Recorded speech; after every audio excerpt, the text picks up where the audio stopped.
Konflik Rusia dan Ukraina memasuki hari 509 tanggal 17 Juli hari ini. Belum ada tanda-tanda perdamaian dua kubu. Sebaliknya, kontak senjata intens terjadi. Situasi di sepanjang garis depan timur terus meningkat. Kabar baiknya adalah pasukan Ukraina secara bertahap maju ke arah Bakhmut meskipun di arah Kupiansk. Pasukan Ukraina bertahan mengingat gencarnya serangan Rusia di arah ini. Demikian dilansir Wakil Menteri Pertahanan Ukraina Hanna Maliar tanggal 16 Juli di Telegram. Menurut Maliar, pasukan Rusia melancarkan serangan ke arah Kupiansk di Oblast Kharkiv 2 hari berturut-turut dan pasukan Ukraina dalam posisi bertahan. Pasukan Ukraina membuat kemajuan di sepanjang sisi selatan Bakhmut dan berusaha untuk mempertahankan posisi di sepanjang sisi utara, tambah Maliar. Pasukan Ukraina terus menggempur posisi musuh di kota Bakhmut. Pasukan Rusia juga melancarkan serangan ofensif ke arah Avdiivka dan Marinka tetapi pasukan Ukraina secara efektif menahan mereka dan tidak ada perubahan posisi, tambah Maliar. Angkatan bersenjata Ukraina melancarkan serangan ke arah Donetsk dan Krasny Liman. Namun militer Rusia mengklaim menggagalkan upaya ofensif musuh. Di arah Donetsk, unit-unit grup pasukan Yuk dengan penerbangan dan artileri memukul mundur 15 serangan musuh di dekat Belogorovka, Republik Rakyat Lugansk, Severnoye, Orekhovo-Vasilovka, Krasnogorovka, Veseloye, Novomihailovka, Pervomaiskoye dan Mariinka, Republik Rakyat Donetsk. Dua depot amunisi Brigadei Mekanik ke-54 AFU dan Brigadei Operasional ke-4 Pengawal Nasional Ukraina dihancurkan di dekat Razdolovka dan Ivano-Daryevka, Republik Rakyat Donetsk, kata Igor Konasenkov, juru bicara Kementerian Pertahanan Federasi Rusia. Kerugian musuh mencapai 270 prajurit Ukraina tewas dan terluka, 2 kendaraan tempur lapis baja dan 5 kendaraan bermotor.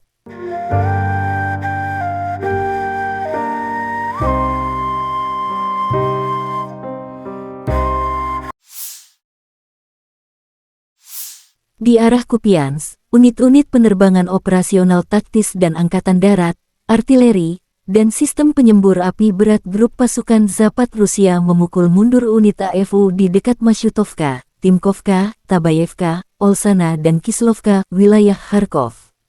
4 kelompok sabotase dan pengintaian Ukraina dinetralkan di dekat Novosyolovskoye, Republik Rakyat Lugansk, Berestovo, wilayah Kharkov, kata Igor Konasenkov, juru bicara Kementerian Pertahanan Federasi Rusia. Kerugian musuh lebih dari 50 prajurit Ukraina, 3 kendaraan tempur lapis baja, 5 kendaraan bermotor, dan 1 howitzer D-20. Di arah Kherson, kerugian musuh mencapai 50 prajurit Ukraina, 4 kendaraan bermotor, 3 sistem artileri M777 buatan AS dan 1 sistem artileri self-propellet, 1 gudang amunisi Brigadei Pertahanan Teritorial ke-126 Angkatan Bersenjata Ukraina dihancurkan di dekat Molodiosnoye, wilayah Kherson.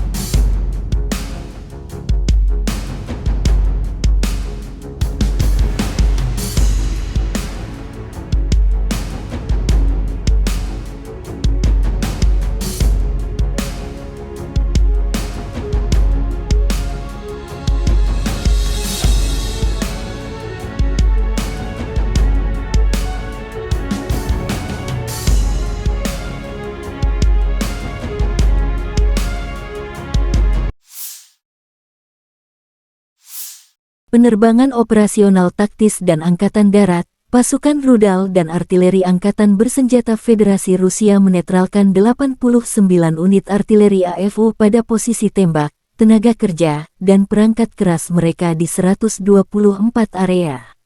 Pos Komando Brigadei Serangan ketiga AFU dinetralkan di dekat Dilivka, Republik Rakyat Donetsk.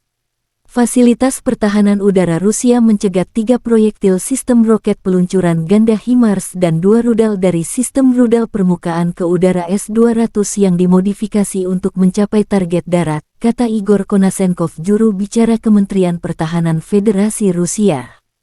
Selain itu, 13 kendaraan udara tak berawak Ukraina dihancurkan di sejumlah titik.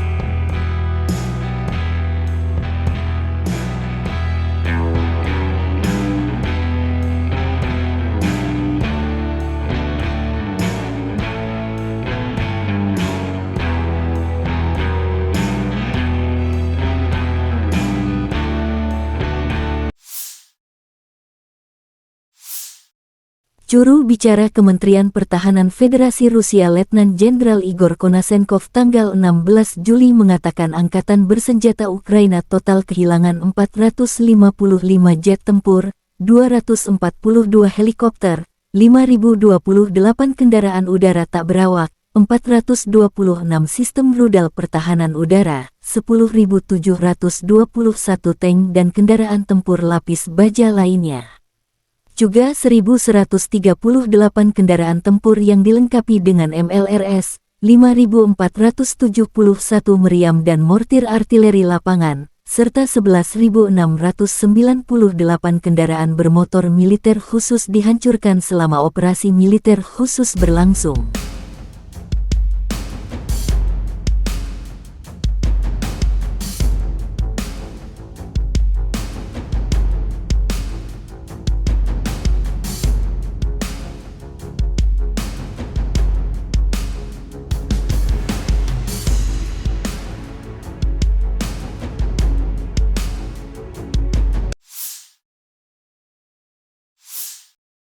Staf Umum Angkatan Bersenjata Ukraina melaporkan tanggal 16 Juli militer Rusia kehilangan 237.680 tentara di Ukraina sejak awal invasi skala penuh tanggal 24 Februari tahun 2022.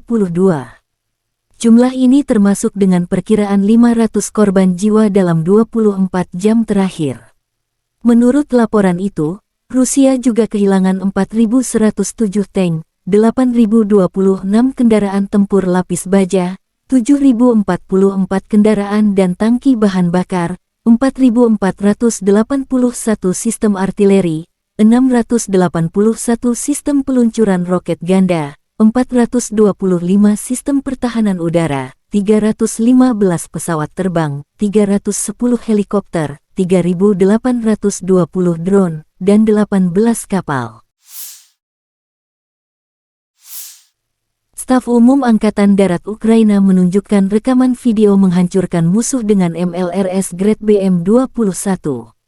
Pengintaian udara mendeteksi unit Rusia di jalur hutan. Musuh dihancurkan oleh tembakan salvo dari BM-21 Grad. Terima kasih kepada Brigade Mekanik Terpisah ke-22, tulis pernyataan itu. BM-21 Grad adalah sistem Multiple Rocket Launcher System MRLS rancangan Soviet. Ini pertama kali diperkenalkan pada awal 1960-an dan tetap beroperasi di banyak negara di dunia. BM-21 adalah singkatan dari Boyevaya Masina 21 VK yang diterjemahkan menjadi kendaraan tempur abad ke-21 dalam bahasa Inggris. BM-21 Grad dipasang pada sasis beroda dan terdiri dari serangkaian tabung peluncuran yang menampung roket 122 mm. Peluncur dapat diisi ulang dan ditembakkan dengan cepat, memungkinkan saturasi area target dengan sejumlah besar roket. Kisaran BM-21 Grad bervariasi tergantung pada jenis roket tertentu, tetapi biasanya dapat mencapai jarak sekitar 20 hingga 40 km, 12 hingga 25 mil.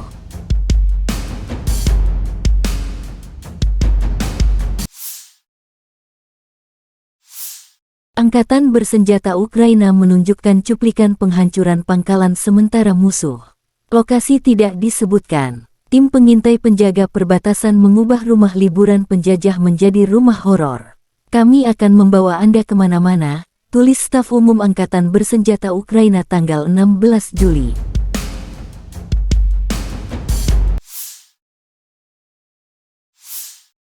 Angkatan Bersenjata Ukraina menunjukkan cuplikan pelatihan prajurit baru. Pejuang dari Brigade Berburu Terpisah ke-71 Angkatan Bersenjata Ukraina telah menjalani pelatihan yang rumit untuk meningkatkan keterampilan mereka dan mengoordinasikan tindakan kelompok tempur. Itu dipimpin oleh komandan berpengalaman di garis depan. Konflik Rusia dan Ukraina telah berlangsung selama 409 hari. Masih belum ada penyelesaian damai antara dua pihak.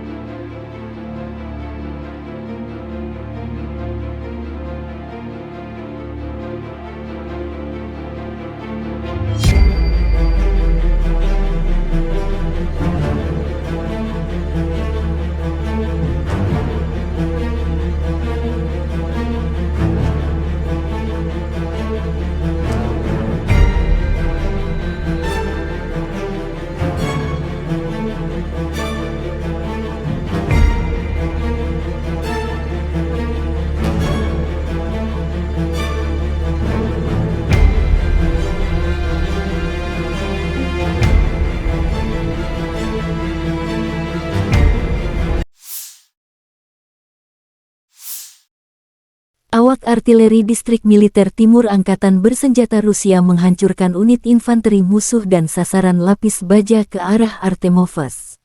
Setiap upaya untuk melakukan serangan balik oleh militan Ukraina dihentikan sesegera mungkin, membuat mereka tidak memiliki kesempatan untuk membalas dendam, tulis pernyataan itu.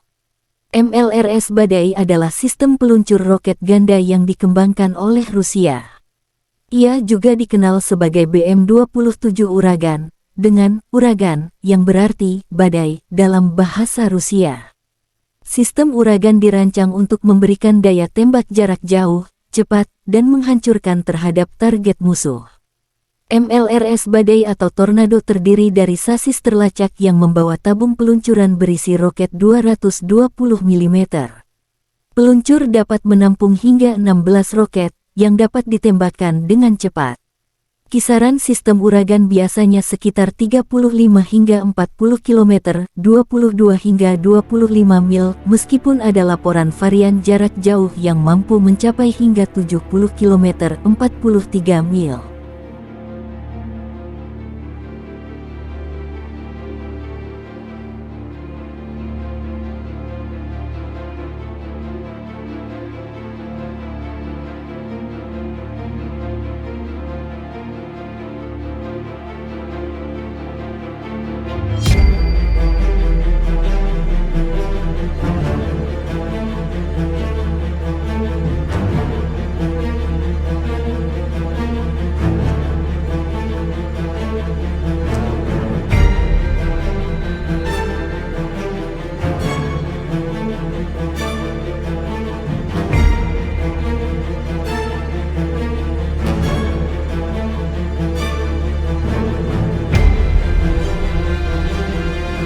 Нас отступить, но мы не то что не дали противнику подойти к нашим позициям, мы уничтожили его практически на подходах, тем самым не дали нанести нам какое-либо поражение.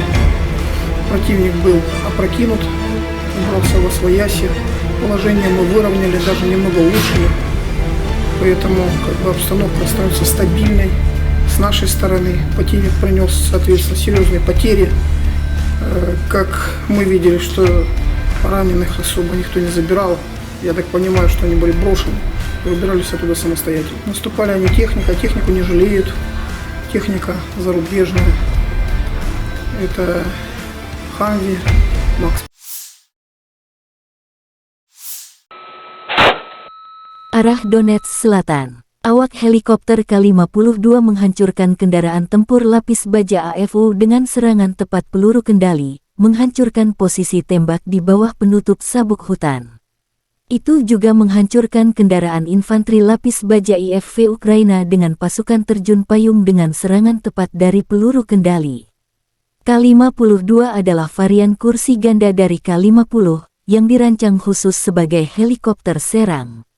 Ini fitur sistem rotor koaksikal, yang berarti memiliki dua rotor yang dipasang di atas satu sama lain tetapi berputar berlawanan arah, memberikan peningkatan kemampuan manuver dan kelincahan. K-52 terutama dirancang untuk misi pengintaian dan serangan. Itu dilengkapi dengan avionik canggih dan sistem sensor yang memungkinkan operasi siang dan malam dalam berbagai kondisi cuaca.